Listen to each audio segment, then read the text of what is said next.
Hello दोस्तों, study with concept channel पर आपका बहुत बहुत स्वागत है। साथ ही हमारी महासीरीज में बहुत स्वागत है।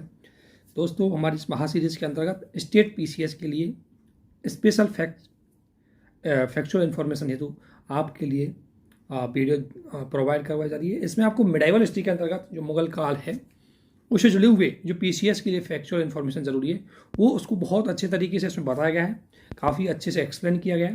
तो आपसे निवेदन है कि इस वीडियो को अंत तक देखें और शेयर करें, ज़्यादा से ज़्यादा हमारे इस वीडियो को ज़्यादा शेयर करें और सब्सक्राइब करें और इस वीडियो को अंत तक जरूर देखें। आप सभी को हमारे साथ बने रहने के लिए बहुत बहुत धन्यवाद। Thank you. तो आइए इसी के साथ हम आते हैं अपने टॉपिक पे। तो सबसे पहले हम देखते हैं बाबर के बारे में। बाबर ये तुर्कों की चगदाई शाखा से संबंधित था और मुगल वंश नाम दिया गया इसको। भारत में इसको मुगल वंश कहा गया। पूरा नाम जहीरुद्दीन मोहम्मद बाबर। ये भी कई बार एग्जाम में पूछा गया है कि बाबर का पूरा नाम क्या था। पिता का नाम उमर शेख मिर्जा, माता का नाम कुतलुंग निगार खानम। और सरे पुल का युद्ध जो हुआ था वो 1501 ईस्वी में हुआ था। किसके बीच में हुआ था? तो बाबर और सैवानी खां के बीच में हुआ था और इसमें बाबर पराजित हुआ था, सैवानी खां विजयी हुआ था।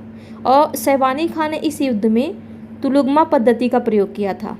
तुलुगमा पद्धति। तो यहाँ से देखिए आपका कई सारा क्वेश्चंस बन सकता है, जैसे कि सबसे पहले तो आपसे यही पूछ लेगा कि सरे पुल का युद्ध कब हुआ था। तो ये 1501 ईस्वी में हुआ था। फिर पूछ लेगा कि सरे पुल का युद्ध किस किस के मध्य हुआ था। तो बाबर और सैवानी खां। या तीसरा क्वेश्चन ये आपसे बना लेगा कि सैवानी खां द्वारा किस युद्ध में तुलुगमा पद्धति का प्रयोग किया गया था। तो सरे पुल का युद्ध था, इसमें तुलुगमा पद्धति का प्रयोग किया गया था। 1507 ईस्वी में मिर्जा की उपाधि का त्याग कर नई उपाधि पादशाह धारण की। किसने? तो बाबर ने। इसकी एक उपाधि और थी, कलंदर। इसने कलंदर की भी उपाधि धारण की थी। और ये उपाधि इसको क्यों दी गई थी? तो इसकी उदारता और अत्यधिक मात्रा में धन वितरित करने हेतु दिया गया था इसको ये उपाधि। 21 अप्रैल 1526 ईस्वी को, ये डेट इंपॉर्टेंट है, कई बार एग्जामों में पूछा है। 21 अप्रैल 1526 ईस्वी को तुलुगमा युद्ध नीति का 21 अप्रैल 1526 ईस्वी को तो हुआ था पानीपत का प्रथम युद्ध। इसका एक ट्रिक है, बीहामा, जो कि हम लोग पीछे भी देख चुके हैं पिछले भी वीडियो में। बीहामा ये पानीपत का ये प्रथम युद्ध हो गया, ये आपका हो गया सेकेंड और ये आपका हो गया थर्ड। ब से बाबर, बी से बाबर और आई से इब्राहिम लोदी। तो ये पहला युद्ध हुआ था बाबर और इब्राहिम लोदी के बीच में। दूसरा युद्ध हुआ था हेमू, यच से हेमू और ए से अकबर के बीच में। और तीसरा युद्ध हुआ था मराठा प्लस अब्दाली, अहमद शाह अब्दाली के बीच में। तो ये ट्रिक है आपका बीहामा से, आप तीनों युद्धों को याद कर सकते हैं। इस तरीके से अगर आपसे एग्जाम में पूछता है कि प्रथम द्वितीय तृतीय युद्ध किसके बीच हुआ था, क्रमानुसार लगाइए या बताइए, या इनमें से किसके बीच इधर उधर का दे देगा आपको, या फिर बोल देगा कि इनमें से कौन सत्य है कौन असत्य है। तो अगर आपको ये चीज़ें याद है तो आप आसानी से निकाल लेंगे, क्योंकि आप सभी को पता है कि क्वेश्चन तो हिस्ट्री है। तो हिस्ट्री का जो युद्ध बाबर और इब्राहिम लोदी के बीच में हुआ था वो अलग बदल तो जाएगा नहीं, क्योंकि इतिहास तो इतिहास ही रहता है। बस क्वेश्चन का पैटर्न चेंज करती है, चाहे यूपीएससी हो या यूपीपीसीएस हो, फैक्ट आपके वही रहते हैं। तो अगर अच्छे तरीके से आपने फैक्टों को याद किया है तो चाहे कैसे भी वो घुमा करके क्वेश्चन पूछे, आप आसानी से उसका आंसर दे ले जाएंगे। सबसे बड़ी इसमें जैसे कि आप सभी को पता है कि पानीपत के प्रथम युद्ध में बाबर विजयी हुआ था। तो क्यों हुआ था? क्योंकि इसने जो सैवानी खां का तुलुगमा युद्ध नीति था उसका प्रयोग कर लिया था इब्राहिम लोदी के विरुद्ध में। तो आपसे ये भी पूछ लेगा कि बाबर द्वारा तुलुगमा युद्ध नीति का प्रयोग किस युद्ध में किया गया था। तो ये पानीपत का, जैसा कि आप सभी को पता है कि बाबर ने तो कई युद्ध लड़ा था, खानवा का, घाघरा का, चंदेरी का। तो लेकिन किस में यूज किया था तुलुगमा युद्ध नीति का? तो ये किया था पानीपत के प्रथम युद्ध में। 27 अप्रैल 1526 ईस्वी में बाबर ने स्वयं को बादशाह घोषित कर भारत में मुगल साम्राज्य की नींव रखी, क्योंकि ये विजयी हो गया था।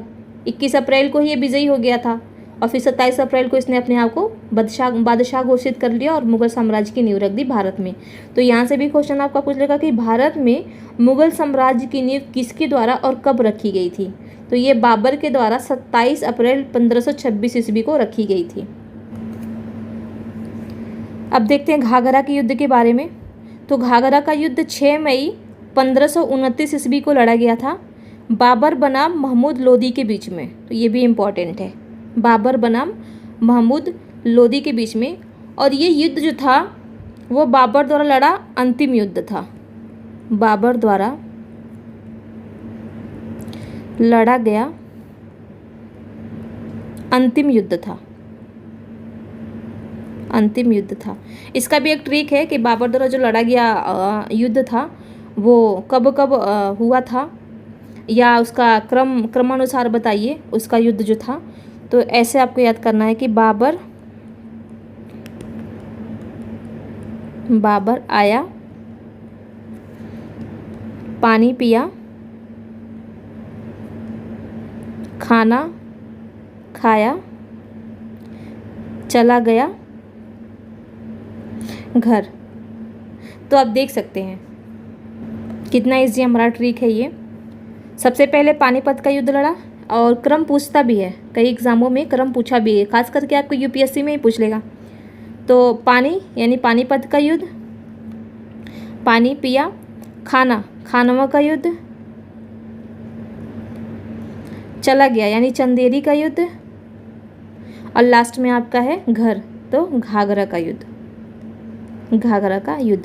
अगर डेट के साथ भी देता है और आपसे क्रम पूछता है तो यदि आपको बस यही याद है, क्योंकि डेट तो जल्दी याद होता नहीं है, फेमस डेट ही याद रखिए आप लोग, ज़रूरी नहीं है कि सारे डेट ही याद हो, क्योंकि ऐसे अगर क्वेश्चन पूछता है आपसे और बस आपको ये क्रम पता है कि पानीपत का, खानवा का, चंदेरी का, घाघरा का युद्ध ऐसे हुआ था, इस क्रम में हुआ था, तो आसानी से चाहे डेट कैसा भी दे दे घुमा करके आपको, जब ये याद है तो आसानी से आपका क्रम बन जाएगा। और ये घाघरा का एकमात्र ऐसा युद्ध था जिसको जल प्लस थल दोनों जगहों पर लड़ा गया था, दोनों जगहों पर लड़ा गया,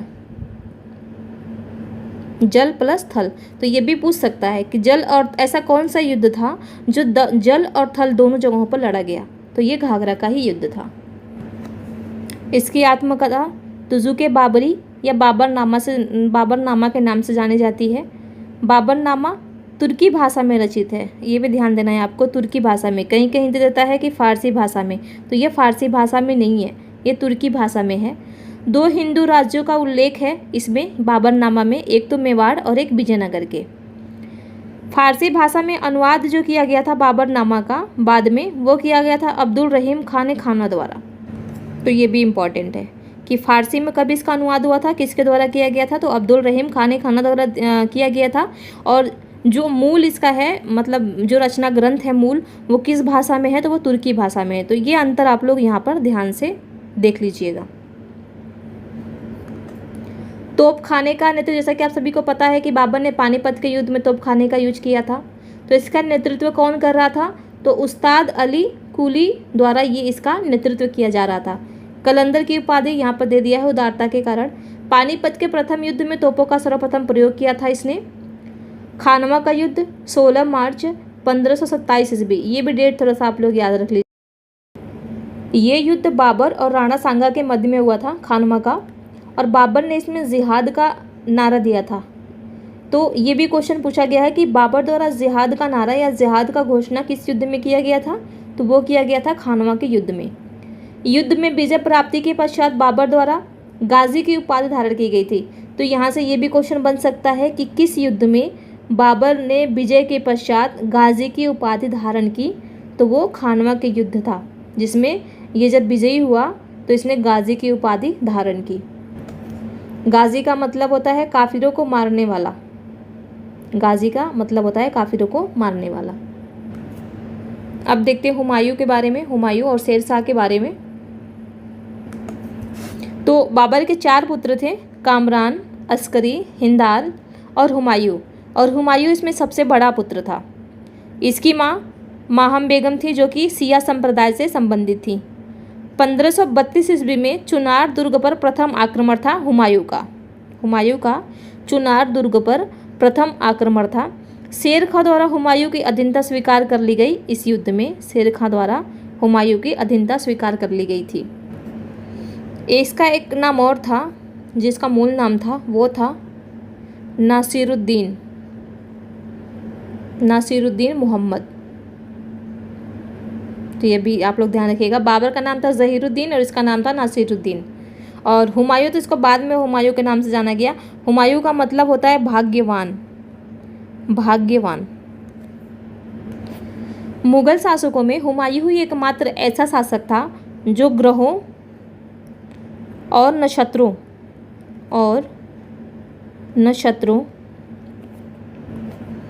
के आधार पर 7 दिन 7 रंग का कपड़ा पहनता था। 7 दिन 7 रंग का कपड़ा पहनता था। इसने मीना बाजार की शुरुआत करवाई। मीना बाजार इसको नौकाओं पर लगाया जाता था। नौकाओं पर लगाया जाता था। इसने तबल अदल का निर्माण करवाया। तबल अदल का शुरुआत करवाया था। ये क्या था? तो ये बादशाह तक शिकायतों को पहुंचा, इसके माध्यम से बादशाह तक शिकायतों को पहुंचाया जाता था।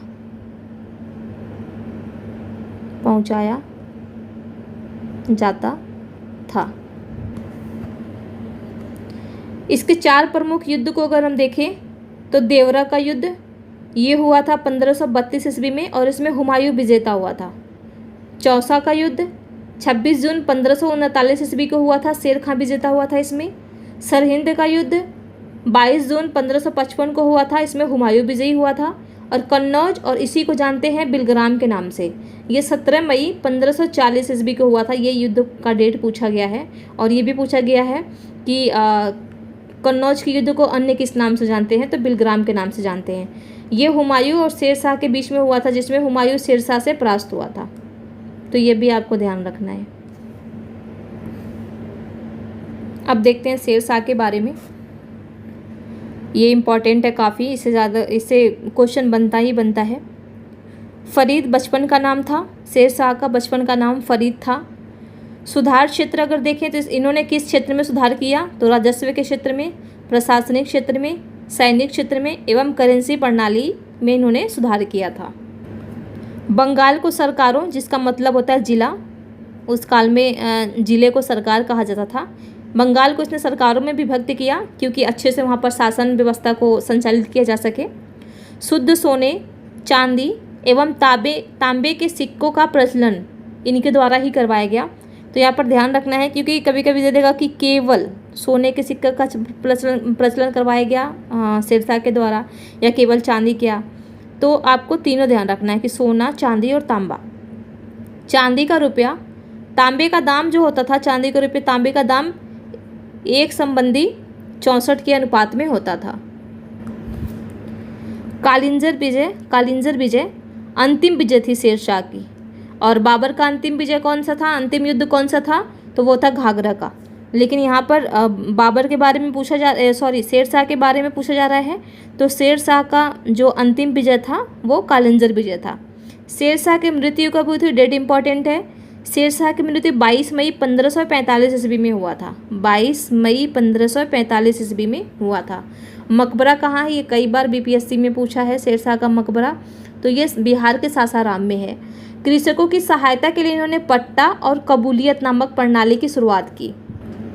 इसमें होता क्या था कि सरकार के द्वारा किसानों को पट्टे पर भूमि दी जाती थी और कबूलियत एक पत्र होता था जिस पे साइन करवाया जाता था कि इस साल आपको कितना लगान देना है उपज का।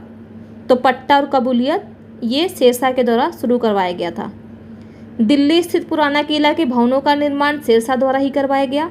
सड़क आजम, ये तो कई बार पूछा एग्जाम में, चाहे बीपीएससी हो चाहे कहीं का भी स्टेट पीसीएस का एग्जाम हो, ये पूछा ही पूछा है। तो सड़क आजम, जिसको हम ग्रैंड ट्रैंक रोड के नाम से जानते हैं, इसका निर्माण भी शेरशाह द्वारा करवाया गया था। और सोनार गांव बंगाल, जो कि भारत में है, से लाहौर पाकिस्तान तक, यानी सोनार गांव से बंगाल से सोनार गांव, यानी सोनार गांव सबसे पहले तो ये देखिए सोनार गांव कहाँ है, तो ये है बंगाल में। तो सोनार गांव से लाहौर तक इन्होंने सड़क आजम का निर्माण करवाया था। यहाँ दो अन्य शब्दावली और आप लोग देख लीजिए। एक तो होता है जरीबाना, जरीबाना, ये भी पूछा एग्जाम में। तो ये क्या था, तो भूमि सर्वेक्षण कर था, भूमि सर्वेक्षण कर। और एक होता था महासिलाना, महासिलाना, ये था आपका कर संग्रह शुल्क, कर संग्रह शुल्क। शेरशाह द्वारा अगर अन्य निर्माण को अगर हम देखें तो रोहतासगढ़ का किला, रोहतासगढ़ के किले का निर्माण करवाया, किले का निर्माण शेरशाह द्वारा करवाया गया था। फिर किला ए कुहना, किला ए कुहना, जो कि एक मस्जिद है, यहाँ पर कंफ्यूज नहीं होना, मस्जिद है ये, मदरसा नहीं है। तो ये एक मस्जिद है, इसका भी निर्माण शेरशाह के द्वारा करवाया गया था। शेरशाह द्वारा हजरत आला की उपाधि धारण की गई थी, हजरत आला की उपाधि धारण की गई थी। और ये उपाधि कौन दिया था, तो बहादुर शाह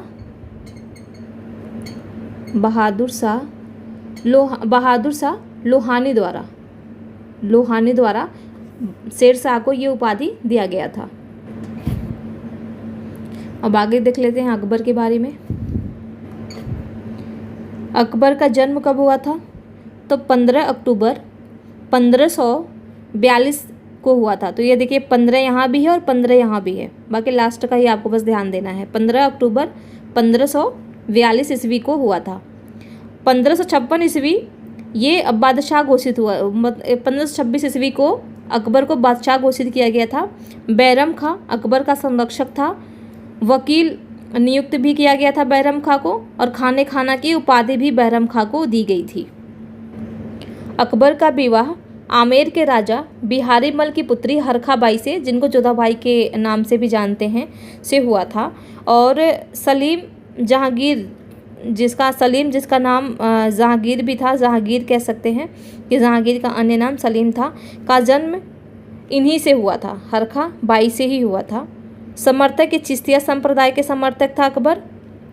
1562 ईस्वी में दास प्रथा समाप्त किया गया। तो ये क्वेश्चन पूछा हुआ है कि दास प्रथा किसने समाप्त किया, कब समाप्त किया।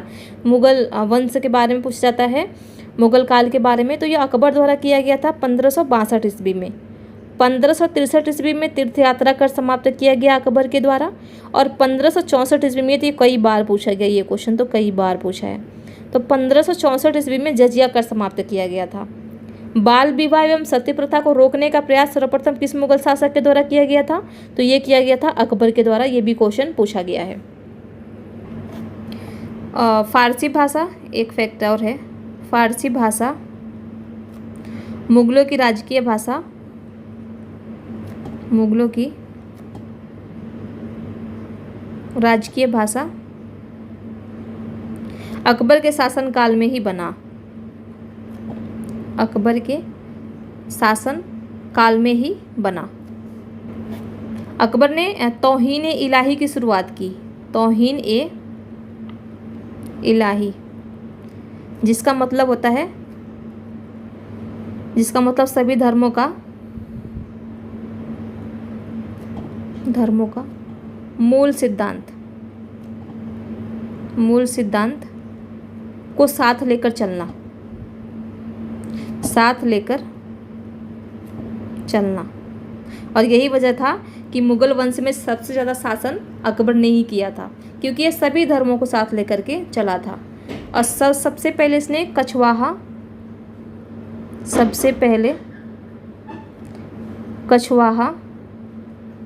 राजपूतों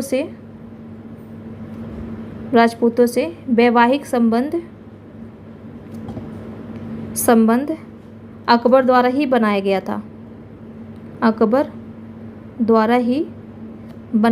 था। तो यहाँ पर पूछ सकता है आपसे कि अकबर द्वारा वैवाहिक संबंध किस राजपूत वंश से बनाया गया था, तो वो कछवाहा वंश से संबंधित थे, कछवाहा राजपूत थे। फिर इसके द्वारा आईने दहसाला की शुरुआत की गई। आईने दहशाला, ये आईने दहशाला क्या था, तो ये एक तरीके का कर था, कर प्रणाली था। मनसबदारी व्यवस्था की भी शुरुआत अकबर द्वारा की गई थी। मनसब का मतलब होता था श्रेणी या पद, यानी उनका पद क्या है। मनसबदार श्रेणी प्राप्त अधिकारी होता था, यानी यहाँ देख सकते हैं आप कि मनसब का मतलब होता था पद, आपका पद प्रतिष्ठा क्या है। और मनसबदार जो कि जिसको अधिकारी का जो पद प्राप्त होता था उसको मनसबदार कहते थे। ये दशमलव प्रणाली पर आधारित होता था। मध्य एशिया से आयातित माना जाता है इसको। शासनकाल के 11वें वर्ष में अकबर ने इसको प्रारंभ किया था, यानी अपने शासनकाल के 11वें वर्ष में इसने इस प्रथा को, इस व्यवस्था को प्रारंभ किया था। ये 3 प्रकार का होता था, एक मनसबदार, अमीर और अमीर आजम। इसका 3 प्रकार होता था मनसबदारी का, मनसबदार, अमीर और अमीर आजम।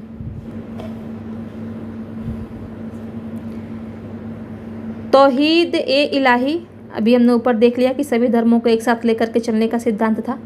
अन्य नाम इसको दीन इलाही के नाम से भी जानते हैं, इसी को तौहीद इलाही को। इस 1582 ईस्वी में स्थापना। धर्मों के मूल सिद्धांत सम्मिलित थे इसमें, अभी हमने ऊपर देख लिया। और सबसे पहले अकबर द्वारा इस प्रणाली के माध्यम से धर्मों के मूल सिद्धांत को सम्मिलित कर, यानी सभी धर्मों के मूल सिद्धांत को सम्मिलित कर इसे सर्वमान्य बनाने का प्रयास किया गया था। लेकिन अगर इसकी वास्तविकता देखें तो ये सूफी सर्वेश्वरवाद पर आधारित एक विचार पद्धति थी। प्रधान पुरोहित अबुल फजल थे। हिंदुओं में केवल बीरबल द्वारा इसे स्वीकार किया गया था, यानी दीन इलाही या तौहीद इलाही का जो ये व्यवस्था था, इसको सबसे पहले हिंदुओं में केवल बीरबल द्वारा ही इसको स्वीकार किया गया था, बाकी लोगों ने इसको स्वीकार नहीं किया था।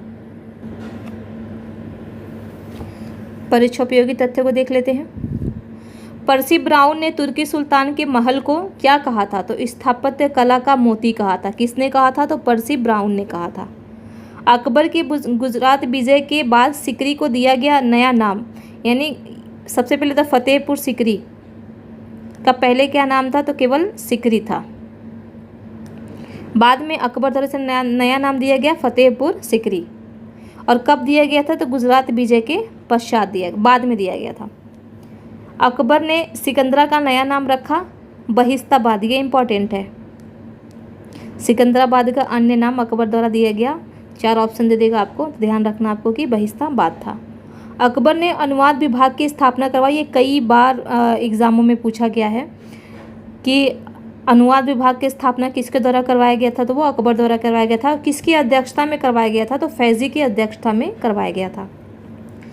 इंग्लैंड की रानी एलिजाबेथ प्रथम का समकालीन भारतीय शासक कौन था, तो वो अकबर था। अमेरिका की खोज का उल्लेख मिलता है अबुल फजल के बुक में, और उल्लेख किया है अबुल फजल ने ही। इबादत खाना की स्थापना कब की गई थी, तो ये किया गया था 1575 ईस्वी में फतेहपुर सिकरी में। तो ये इंपॉर्टेंट है, डेट तो नहीं, खैर ये जरूरी है कि कहाँ पर किया गया था, तो फतेहपुर सिकरी में किया गया था। अब देखते हैं जहांगीर के बारे में। जन्म कब हुआ था जहांगीर का, तो 30 अगस्त 1569 को हुआ था। मानबाई जहांगीर की पहली पत्नी थी। अंबर के राजा भगवान दास की पुत्री थी ये मानबाई, और राजा मान सिंह की बहन तो यूपीएससी में इसको घुमा करके स्टेटमेंट बना देगा। हालांकि आपको पता है कि अब तो स्टेट पीसीएस जो है यूपी पीसीएस जो है वो भी काफ़ी हद तक यूपीएससी के पैटर्न को अपना चुका है। तो इसका यहाँ कर देगा, इसका यहाँ के कि मानबाई राजा अंबर सिंह की पुत्री, राजा मान सिंह की पुत्री थी, और यहाँ पर कर देगा कि भगवान दास की बहन थी। तो यहाँ पर आपको ध्यान रखना है कि अंबर के राजा भगवान दास की ये पुत्री थी और राजा मान सिंह की बहन थी। जगत गोसाई दूसरी पत्नी थी, ये उदय सिंह की पुत्री थी और शहजादा खुर्रम की माँ, शहजादा खुर्रम की माँ थी ये। शहजादा खुर्रम जिसका नाम शाहजहाँ था, शाहजहाँ। राज्याभिषेक कब हुआ था? तो 1605 ईस्वी में हुआ था जहांगीर का, आगरा के किले में हुआ था। नूरुद्दीन मोहम्मद जहांगीर बादशाह गाजी की उपाधि इसने राज्याभिषेक के बाद ली थी। तो कब लिया गया था इसके द्वारा उपाधि? ये तो आगरा के किले में लिया गया था। और कब लिया गया था? राज्याभिषेक के दौरान लिया गया था। दो अस्पा सिंह अस्पा पद्धति या कह सकते हैं प्रणाली की शुरुआत भी जहांगीर द्वारा किया गया था। सवार पद के, इसमें क्या होता था कि जो उनका पद होता था, प्रतिष्ठा पद जो भी होता था, उनके अनुसार इनको घोड़ों की संख्या रखने की अनुमति होती थी। तो सवार पद में 2 गुने घोड़े रखे जाते थे और सवार पद में और ये जो 2 अस्पा था इसमें 2 गुने घोड़े रखे जाते थे और सिंह अस्पा था इसमें पद के 3 गुने घोड़े रखे जाते थे। चित्तौड़गढ़ की संधि 1615 ईस्वी में राजा अमर सिंह के साथ की गई थी।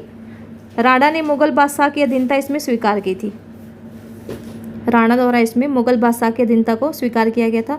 तो किस में किया गया था? तो चित्तौड़गढ़ की संधि में किया गया था। जहांगीर ने राणा को चित्तौड़ वापस कर दिया था। इसके पश्चात क्या किया कि जब अधीनता स्वीकार कर ली गई तो जहांगीर ने राणा को चित्तौड़ और कुछ धन दे करके वापस कर दिया। जुनता दल इसी के शासनकाल के दौरान बनाया गया था। नूरजहां ने जहांगीर से विवाह के बाद बनाया। तो जुनता दल जो है किसके द्वारा बनाया गया था? तो सबसे पहले ये इंपॉर्टेंट है कि किसके द्वारा बनाया गया था। तो ये नूरजहां के द्वारा बनाया गया था।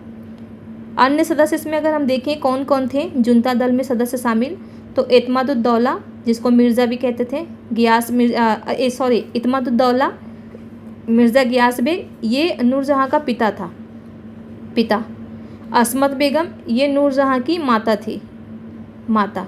आसफ खां ये नूरजहां का भाई था और शहजादा खुर्रम जो कि शाहजहां था और ये जहांगीर का पुत्र था। हालांकि बाद में शाहजहां इसके खिलाफ इससे अलग हो गया, इस दल से निकल करके इसने अलग गुट बना ली थी। शिष्टमंडल का नेतृत्वकर्ता कौन था? विलियम हॉकिंस था जो कि ईस्ट इंडिया कंपनी का राजदूत तथा प्रतिनिधि था। मुगल दरबार में उपस्थित होने वाला प्रथम अंग्रेज यही था। तो ये भी क्वेश्चन पूछा गया है कि जहांगीर के दरबार में प्रथम अंग्रेज कौन था जो उपस्थित हुआ था मुगल दरबार में? तो ये हुआ था विलियम हॉकिंस और जहांगीर द्वारा इसको इंग्लिश खां की उपाधि दी गई थी। सर थॉमस रो ये ब्रिटेन के राजा जेम्स प्रथम के दूत थे, ब्रिटेन के राजा जेम्स प्रथम के दूत। अजमेर में जहांगीर के दरबार में उपस्थित, यहाँ पर देखिए ये अजमेर में जहांगीर के दरबार में उपस्थित होने वाला ब्रिटेन का दूत था। बादशाह के साथ शिकार भी खेलने गया। अब देखिए इसके फ्रांसिस्को पेलसर्ड के बारे में, ये डच पर्यटक था। सबसे पहले तो यही ध्यान देना है आपको कि ये ब्रिटिश ना तो ब्रिटिश था और ना ही फ्रांसीसी था, ये सीधा डच पर्यटक था और इसने रिमॉन्स्ट्रेटरी पुस्तक लिखी थी। तो रिमॉन्स्ट्रेटरी पुस्तक किसके द्वारा लिखी गई थी? तो फ्रांसिस्को पेलसर्ड के द्वारा लिखी गई थी।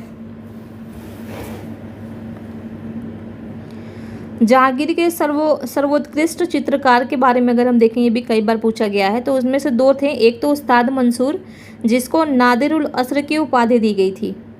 नादिरुल असर ये पक्षी विशेषज्ञ था, पक्षी विशेषज्ञ था। अबुल हसन नादिर उज जमा की उपाधि दी गई थी। ये व्यक्ति चित्र में, मतलब ये व्यक्तियों का चित्र, मतलब ऐसा कहा जाता है कि इन दोनों के द्वारा बनाए गए चित्र को जहांगीर इतनी भली भांति पहचानता था कि खास करके अबुल हसन के द्वारा बनाए गए चित्र के बारे में ऐसा कहा जाता है कि जहांगीर के पास अगर कोई चित्र आता था तो बता देता था कि जो व्यक्ति है उसका पैर किसके द्वारा बनाया गया और हाथ किसके द्वारा, मतलब अबुल हसन द्वारा हाथ बनाया गया है कि पैर बनाया गया है, बहुत ही ईजिली तरीके से पहचान लेता था। तुजुक जहांगीरी ये जहांगीर की आत्मकथा है। जो कि फ़ारसी में लिखी गई है। तो यहाँ पर देख सकते हैं बाबर का जो बाबरनामा था वो तुर्की भाषा में था, तुर्की भाषा में। लेकिन यहाँ पर जो जहांगीर की आत्मकथा है तुझुक जहांगीरी वो फ़ारसी भाषा में है। तो फ़ारसी भाषा में क्यों है? क्योंकि अकबर के काल में फ़ारसी भाषा को राजकीय भाषा घोषित कर दिया गया था। तो जाहिर सी बात है जो राजकीय भाषा है तो इसके टाइम पे राजकीय भाषा था फ़ारसी, तो फ़ारसी में ही अपनी आत्मकथा को लिखेगा। तो ये फ़ारसी में था और तुर्की भाषा में था बाबरनामा। तो ये चीज़ आपको ध्यान रखनी है। जहांगीर का मकबरा कहाँ है? तो शाहदरा लाहौर में है। ये शाहदरा दिल्ली वाला नहीं है, ये लाहौर वाला शाहदरा है।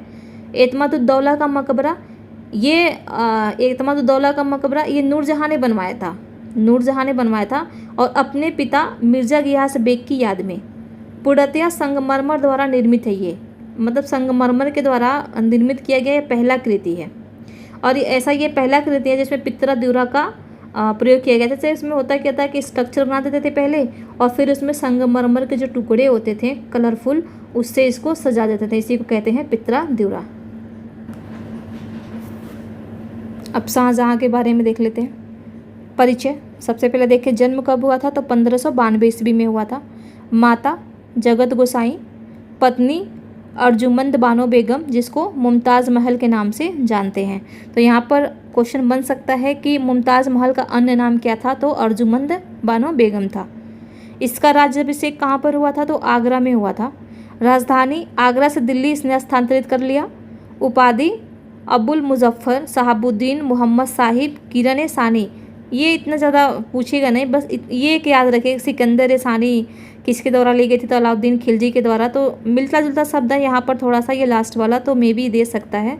तो किरण सानी जो लिया गया था वो शाहजहाँ के द्वारा धारण की गई उपाधि थी। साम्राज्य विस्तार 1633 ईस्वी में अहमदनगर मुगल साम्राज्य में सम्मिलित किया इसने। साम्राज्य विस्तार का अगर हम देखें इसमें तो किसको किसको इसने मिलाया? तो अहमदनगर को मुगल साम्राज्य में सम्मिलित किया 1633 ईस्वी में, डेट इंपॉर्टेंट है। संधि गोलकुंडा और बीजापुर से किया। और इसी के शासनकाल में औरंगजेब 1636 से 44 ईस्वी तक दक्कन का सूबेदार रहा और फिर 1652 ईस्वी तक ये दोबारा दक्कन का सूबेदार रहा। कांधार शाहजहाँ के समय अंतिम रूप से मुगलों के अधिकार से निकल गया था। कांधार मतलब शाहजहाँ, इससे पहले शाहजहाँ का ये मतलब शाहजहाँ के काल टाइम में ये अंतिम रूप में मुगलों के अधिकार क्षेत्र से निकल गया था। और शाहजहाँ जो था, शाहजहाँ प्लस अकबर, मोहम्मद बिन तुगलक, इन सभी के द्वारा गंगा जल का पान किया जाता था। गंगा जल का पान किया जाता था। औरंगजेब नहीं था, औरंगजेब नहीं करता था। और मोहम्मद बिन तुगलक का तो ये मानना था, ये वेदों को सुनता था और गंगा जल से घर को भी पवित्र करवाता था। इसका मानना ये था कि वेदों के सुनने से बुराइयां दूर भागती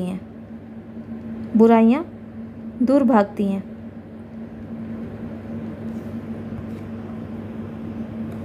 अब देखते हैं शाहजहाँ के बारे में। शासनकाल मुगल काल का स्वर्णकाल माना जाता है और आप सभी को पता है कि स्थापत्य काल, एक तरीके से कह सकते हैं कि स्थापत्य काल का भी स्वर्णकाल, क्योंकि इसी का टाइम में काफ़ी सारे स्थापत्य का निर्माण करवाया गया था। फारसी भाषा में दो शैली इसी के काल में प्रचलन में आया, एक तो भारतीय फारसी और एक ईरानी फारसी। कलीम राजकवि नियुक्त किया गया था इसके शासनकाल में शाहजहाँ के, और कवि द्रोणाचार्य शाहजहाँ के आश्रित कवि थे। ये तो इतना इम्पोर्टेंट नहीं है, ये सब आप छोड़ दीजिए। हाँ, ये देख सकते हैं कि तीर्थ यात्रा कर का समापन इसके शासनकाल में कर दिया गया था। उपाधि इसने सरस्वती के लिए थी, ये इंपॉर्टेंट हो सकता था। तो ये दो चीज़ इंपॉर्टेंट है आपका, बाकी ये इतना इम्पोर्टेंट नहीं है। स्थापत्य में देखें कि किस किस स्थापत्यों का इसने निर्माण करवाया था। तो दिल्ली का जामा मस्जिद एवं आगरे का ताजमहल, दीवाने आम, दीवाने खास, लाल किला, शीश महल, मोती मस्जिद। ये आगरा वाला मोती मस्जिद है। लाल किले में भी एक मोती मस्जिद है जिसका निर्माण औरंगजेब ने करवाया था, तो यहाँ पर कंफ्यूज नहीं होना है। ये मोती मस्जिद आगरा की बात हो रही है। आदि का निर्माण शाहजहां के द्वारा करवाया गया था। इसका एक ट्रिक है छोटा सा, जिसे देखेंगे आप कि मत जा, हंसिएगा मत आप लोग। रेशमा दीवानी। म से हो गया आपका मोती मस्जिद। मोती मस्जिद जो कि कहाँ है, तो आगरा के किले में है, आगरा में है। जा से जामा मस्जिद।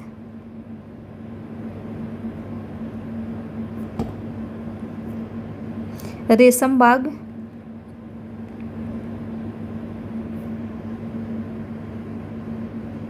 और दीवाने आम। दीवाने आम और दीवाने खास। तो अगर इतना भी आपको याद है इसके स्थापत्य कला के बारे में, तो भी आसानी से आप आंसर को दे ले जाएंगे। ताजमहल की वास्तुकला में भारतीय प्लस ईरानी एवं मध्य एशियाई वास्तुकला का संतुलित समन्वय देखने को मिलता है। दिल्ली में शाहजहानाबाद नामक नगर की स्थापना इसी के द्वारा करवाया गया था। और अन्य कार्य में अगर हम देखें तो सिजदा एवं जमीन बोझ की जो प्रथा थी, जो कि किसके द्वारा शुरू करवाया गया था, तो यह बलबन के द्वारा करवाया गया था, बलबन द्वारा। इस प्रथा को इसने समाप्त कर दिया। इसके शासनकाल में पीटर मुंडी जो कि इटली का था, भारत आया था। तो पीटर मुंडी किसके शासनकाल में भारत आया था, तो ये शाहजहां के शासनकाल में भारत आया था। अब है औरंगजेब। तो इसका तो 2 बार राज्याभिषेक हुआ था। प्रथम 31 जुलाई 1658। ये डेट याद नहीं रखने की ज़रूरत है, बस इतना ध्यान लीजिए कि वो कौन सा मुगल शासक था जिसका 2 बार राज्याभिषेक हुआ था, तो हुआ था औरंगजेब का। और 2 बार क्यों हुआ था, क्योंकि इसका पिता जिंदा था, उसके बावजूद भी इसने अपना राज्याभिषेक करवा लिया था, जो कि इनकी जो प्रथा थी उनको ये तोड़ दिया था। फिर दोबारा जब ये शासक रियल बना, तब जाकर के इसने दूसरी बार भी राज्याभिषेक करवाई थी। उत्तराधिकार युद्ध, जिसको धर्मत युद्ध के नाम से भी जानते हैं, कब हुआ था ये, तो 15 अप्रैल 1658 ईस्वी में हुआ था। दारा सिकोह के विरुद्ध हुआ था ये। सामूगढ़ का युद्ध कब हुआ था, तो 29 मई 1658 ईस्वी में हुआ था।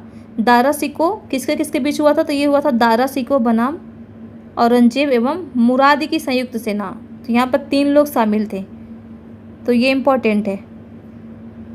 दारा सिकोह, औरंगजेब और मुराद की संयुक्त सेना के बीच में सामूगढ़ का युद्ध हुआ था। पुरंदर की संधि राजा जय सिंह एवं शिवाजी के मध्य में हुआ था। और कब ये हुआ था, तो जून 1665 ईस्वी में हुआ था। बीजापुर 1686 ईस्वी में, गोलकुंडा 1687 ईस्वी पर आधिपत्य किया गया था औरंगजेब के द्वारा। मुगल सेना में सर्वाधिक हिंदू सेनापति इसी के काल में थे, और इसको एक अन्य नाम से जानते हैं, जिंदा पीर। ऐसा कहा जाता है कि जब ये युद्ध पे जाता था तो ज़्यादा सोता नहीं था ये, इसकी वजह से इसको जिंदा पीर कहा जाता था। और इसको जो कुरान वो कंठस्थ था, यानी पूरा कुरान इसने याद कर रखा था। इसके शासनकाल के उत्तरार्ध में अगर सेना देखें तो 31.6% सेनापति थे, और उनमें से हिंदू और आधे से अधिक मराठे शामिल थे।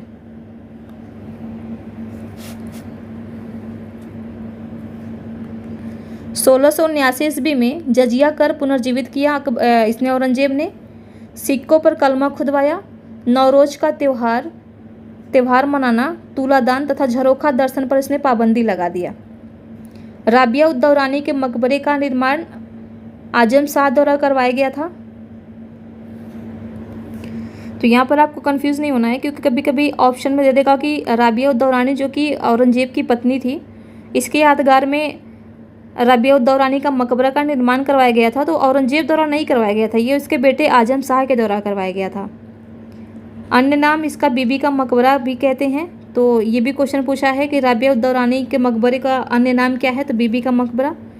ताजमहल पर आधारित स्थापत्य कला की शैली माना जाता है इसको, और ये कहा जाता है कि ताजमहल का ये फूहड़ नकल है। द्वितीय ताजमहल की उपाधि दी गई है इसको। दिल्ली के लाल किले में मोती मस्जिद का निर्माण करवाया गया था औरंगजेब के द्वारा, और आगरा में मोती मस्जिद का निर्माण करवाया गया था शाहजहां के द्वारा। जहां आरा को साहिबात उस ज़माने की उपाधि दी गई थी, जहां आरा इसको दी गई थी साहिबात। इससे ही आपका आसानी से आप पकड़ सकते हैं कि साहिबात लड़कियों का नाम होता है। तो साहिबात उस ज़माने की उपाधि जहारा को दी गई थी। संत समर्थ रामदास इसके समकालीन थे। औरंगजेब के समकालीन कौन थे? तो संत समर्थ रामदास थे।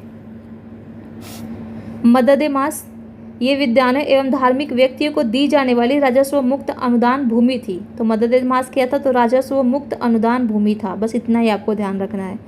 अन्य नाम इसको सयूरगल के नाम से भी जानते थे। मदद-ए-मास में जो राजस्व भूमि दिया जाता था, राजस्व मुक्त अनुदान भूमि जो दिया था, उसको सयूरगल के नाम से भी जानते थे। सद्र ये दान दी जाने वाली समस्त भूमि का निरीक्षण करता होता था। इसमें स्थानांतरण का अभाव था, यानी भूमि का स्थानांतरण नहीं होता था। अनुदान ग्राही के पास ये वंशानुगत रूप से हो जाता था भूमि।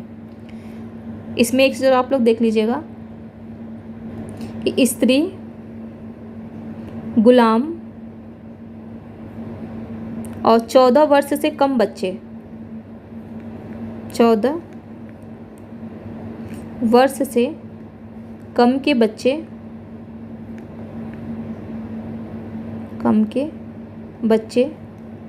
भिखारी प्लस जिनका आय का कोई स्रोत नहीं होता था, उनको कर मुक्त रखा गया था। इसके शासनकाल में उनसे कोई कर नहीं लिया जाता था, कर मुक्त रखा गया था। लेकिन हाँ, इसने एक चीज़ किया था कि जो वेश्याएं थीं, इनके शादी पर इसने रोक लगा देता है कि इनको शादी करने का अधिकार नहीं दिया गया था इसके शासनकाल में। शादी पर रोक। और इसने क्या किया कि इनको देश छोड़ने का आदेश दे दिया था।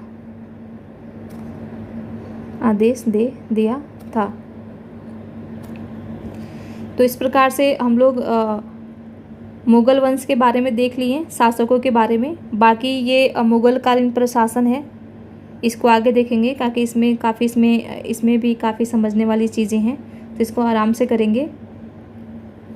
अभी तक यहीं रहने देते हैं, नहीं तो ज़्यादा वीडियो लंबा हो जाएगा, और 1 या 2 वीडियो और इसमें बनेंगे। बाकी आपका ये जो मुग़ल वंश है वो पूरा कंप्लीट हो जाएगा। तो इसी के साथ वीडियो को हम यहीं समाप्त कर रहे हैं। आप सभी को बहुत बहुत धन्यवाद।